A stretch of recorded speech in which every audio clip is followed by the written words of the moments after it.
अस्सलामु अलैकुम वरहमतुल्लाहि वबरकातुह। नूर मोहम्मद भाई साहब का सवाल है कि हजरत 10 बीवियों की कहानी सुनना कैसा है? क्या इसमें जो कहानियां होती हैं उनको सुनना जायज़ है और ये कहानियां सही रिवायत से साबित हैं या नहीं हैं?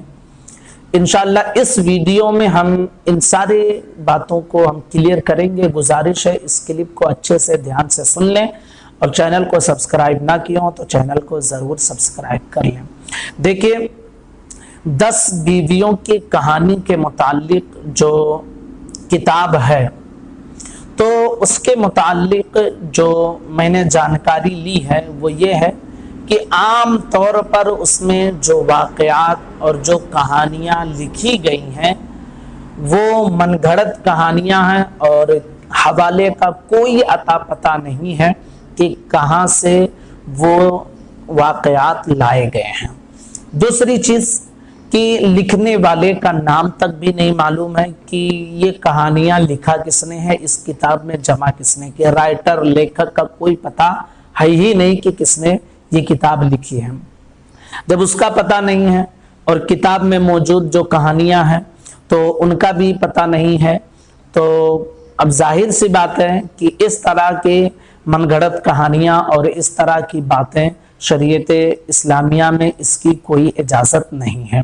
हाँ, अगर कोई सही अहादीस से साबित शुदा वाक़यात हों या बुजुर्गान दीन के साबित शुदा वाक़यात हों और उसे महफिल सजाकर उन वाक़यात को सुना जाए, या इसी तरह जो है हुजूर सल्लल्लाहु ताला अलैहि वसल्लम की अज़वाजे मुतहरात के मुताल्लिक़ जो अहादीस में या सीरत नबविया में जो वाक़यात मिलते हैं उनको महफिल सजा के सुना जाए, तो इसमें कोई दिक्कत और कोई परेशानी नहीं है। बस ज़रूरी मसला ये है कि जो वाक़यात बयान किए जा रहे हैं कुरान और हदीस के मुताबिक हो, अक़वाले अइम्मा, अक़वाले सहाबा, हुजूर की सीरत से ये सारी चीज़ें साबित होनी चाहिए, बुजुर्गान दीन से साबित होनी चाहिए जो बयान किया जा रहा है। ऐसा नहीं कि बस मनगढ़ंत वाक़यात और मनगढ़ंत अल्फाज इस्तेमाल किए जाए। जैसे कि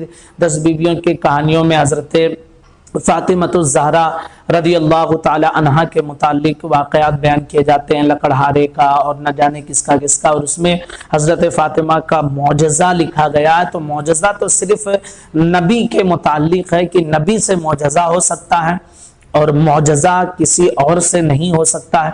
तो इस तरह की जो मनगढ़ंत बातें हैं और मनगढ़ंत कहानियाँ हैं शरीयत इस्लामिया में इसकी इजाज़त नहीं है। हाँ, अगर सच्चे वाक़यात हों, सच्ची रिवायतें हों और बुजुर्गानी जो उम्मत मुस्लिमा की जो नेक सालिहीन औरतें हैं, ख़वातीन हैं, ये चूँकि मैं ख़वातीन के मुताल्लिक़ ख़ास करके इसलिए कह रहा हूँ कि ये 10 बीवियों की कहानियाँ ज़्यादातर ख़वातीन ही सुनती हैं।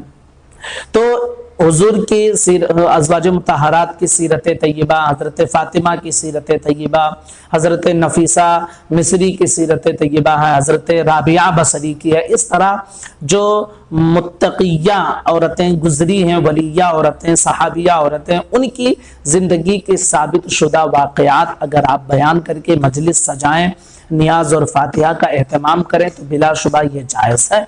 और मनगढ़ंत वाली वाक़यात और जो है चीज़ें सुनेंगे तो जायज़ नहीं है। 10 बीवियों की कहानियों के मुतालिक जो किताबें आमतौर पे मार्केट में राइज हैं उसमें यही मसला है कि वो मनगढ़ंत बातों पर मुश्तमिल हैं।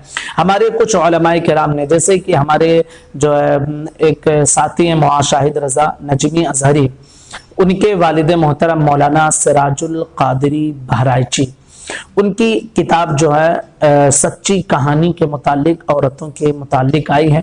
चूँकि 10 बीवियों के मनगढ़ंत वाक़यात देखा उन्होंने कि लोग इसको पढ़ते हैं और अक़ीदे ख़राब करते हैं, तो उन्होंने जो है अहादीस से और सीरत नबवी से साबित शुदा वाक़यात को एक किताब में नक़ल किया है। आप उस किताब को ख़रीद लें और उसको साथ में जब आप महफिल सजाएं तो उस किताब की जो है वाक़यात को पढ़ें, क्योंकि वो साबित शुदा वाक़यात हैं अहादीस से। तो अगर इस तरह आप करें तो जायज़ है, और अगर आप मनगढ़ंत वाक़यात पढ़ते हैं तो شریعت اسلامیہ میں اس کی کوئی اجازت نہیں ہے۔ تو امید کرتے ہیں کہ یہ مسئلہ آپ کا کلیئر ہو گیا ہوگا۔ گزارش ہے کلپ کو ضرور شیئر کر دیں، چینل کو سبسکرائب کر لیں۔ السلام علیکم ورحمۃ اللہ وبرکاتہ۔